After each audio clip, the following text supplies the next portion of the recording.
Booking for your holiday can be quite stressful, or at the least overwhelming. So there's a few tips that I can give you to help you make sure that you can make your bookings without getting totally stressed out. The first thing is not to do it on an empty stomach, really. There's nothing worse than having hunger add to the stress.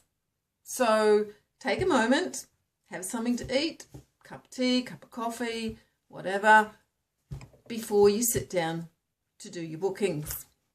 The next point is to give yourself plenty of time. Don't do it when you're rushed. Don't do it when you're tired. Do it when, you've got plenty of time to really look at places. The third thing is to take a moment before you begin to take a deep breath and relax. Look out the window. Look at the sky. If you're a meditator, great. Just do a little bit of meditation before you start. On a very practical note, start with your airfares first, because you might find that you have cheaper fares a couple of days before or a couple of days later than the dates that you decided to go with. So book them first, then you won't have to be changing dates on your accommodation booking. So, in order to avoid getting stressed while you're going through this process, you need to have a certain kind of awareness of your stress level.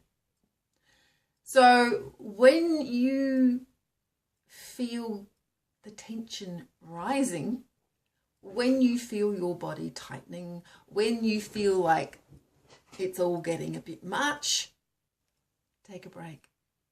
Just step away from the computer. Really. It's enormously hard to do sometimes, I know. But you have to do it. Otherwise, you're just going to go crazy. And I have seen someone go crazy from trying to book accommodation. Really, it does happen. So lowfares.com is one of the sites where you can book your air flights, and you see here, you just type in there where you're going from, where you're going to, departing, returning, and so on, and you have to click some of these before you search flights for low fares. The one I usually use is Skyscanner. You can see here I've got Kingsford Smith already there.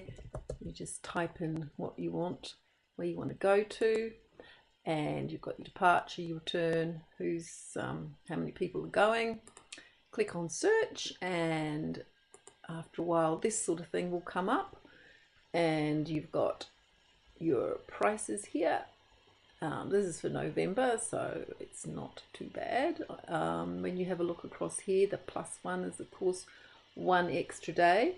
You can, over here, you can make some adjustments for the time you want to go out, the time you want to come back, how long you want to spend, that kind of thing. Then there's the Flight Centre, same kind of thing. Yeah, exactly the same kind of thing. I actually clicked through to get a quote with the Flight Centre. I was having trouble getting a decent price on my airfares because I was going in July, so I was looking at $2,500 there and back. So I got onto someone from the Flight Centre, and they saved me a lot of hassle, and they also saved me $600. So if you just want to have, the least amount of stress, perhaps you might consider having somebody else do it for you, especially if you've got a complicated itinerary. So for accommodation booking, I used hostelbookers.com for most of the time because it's very good for booking hostels, which is of course a good way to go budget. You just type in here where you want to go, you put your dates in here, in, out, and you search, and it comes up looking like this. There's a search with lots of different places in London. You can have checklists all the way down here for different things. One I found quite handy was the dollars per night. So you could set your upper limit. If you want to have a look at a place, always right click so you can come back to this list If we click on this one, it comes up looking like this here. There's a little bit about it. This is your beds, this is your prices. You want to have a look at the pictures, of course. There's the kitchen, looks pretty decent. But I always want to see where I'm going to sleep. Okay, so there's the bedrooms, which is something you do definitely want to see. You want to have a look at the reviews, because the reviews will tell you things that the pictures won't, like whether there's lice in the rooms, for instance. And this is a pretty high rating, actually.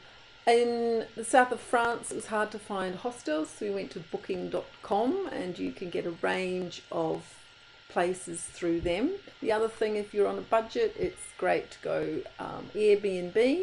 Now this is where people rent out places in their homes, so it might be a spare room. Some even just have like a fold out bed that they rent out in their lounge room. If you do a search here, this is how it comes up, and this is really handy. It gives you an idea of whereabouts these places are.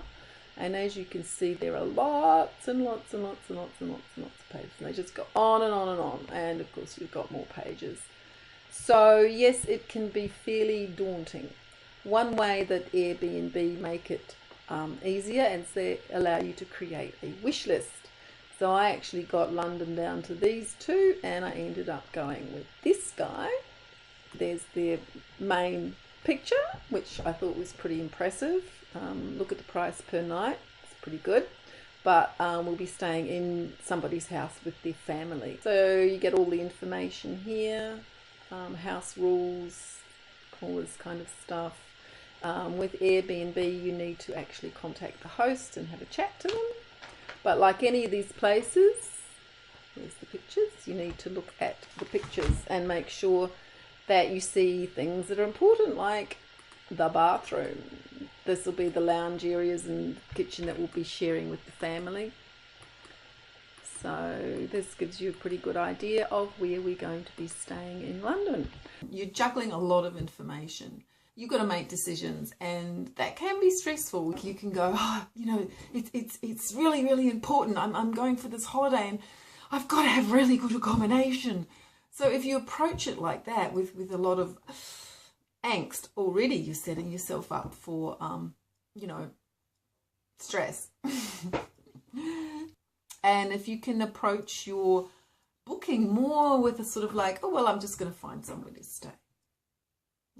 Doesn't have to be the best. You can be looking at, you know, cheap places, and still you want it to be the best for you. You know, even if when you get there and the accommodation is not as good as you thought it might be, you either say goodbye to your deposit and go somewhere else, or you just accept that's what you've got.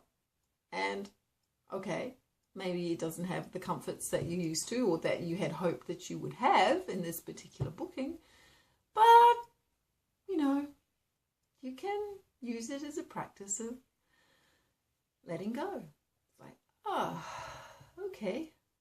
Sit back, relax, take a deep breath. And it can all be changed. It's not concrete. So, you know, if you do choose a place that, you know, when you get there, you just go, oh God, this is really awful, you can change it. So again, you don't need to feel that, you know, this is something you've got to do right. You know, you can always change it afterwards. I mean, it's a hassle to change, but you can change it. And even if it's dismal, you know, well, at least you're not sleeping on the street. So take it in a relaxed way from the beginning. It's okay. It's okay if your accommodation is not perfect. You're going through all of this process and you've got this and that, and you're juggling this and you're juggling that, and you know, try and maintain a sense of awareness of how you're feeling, okay? And notice, oh my God, I'm getting a bit boggled by all of this. I'm just, you know, it's just all too much. And have a break. Have a break. Even if you just get up, you know, and have a stretch. And roll your shoulders and, you know, that's all great.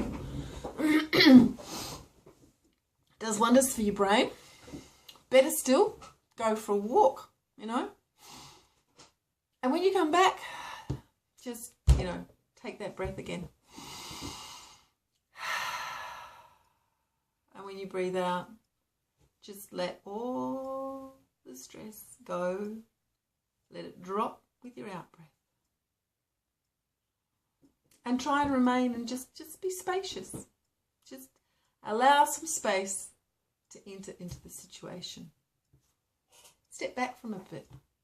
See yourself getting stressed out. Go, oh God, there she is. She's getting all stressed out over that. Oh, don't take it seriously. You don't have to see that stress, that tension rising as a solid thing. It's just something that's happening to you. Okay, it's just, and it is because of how you're approaching it. The tension comes from the way you're thinking about what you're doing. So if you can be light about the whole thing, take the whole thing with a sense of humour, it'll be a lot easier to see it rising. You're sitting there, you're working away at your computer and you feel the tension rising. Then with that awareness, you can go, I'm getting a bit tense here. So you notice you're getting stressed, and you do something about it. You take a break. Simple.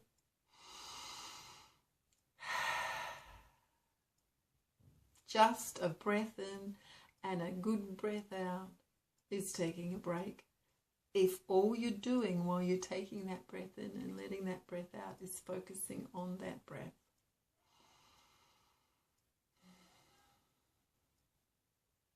It's great. So there you go. That's how not to let booking stress you out.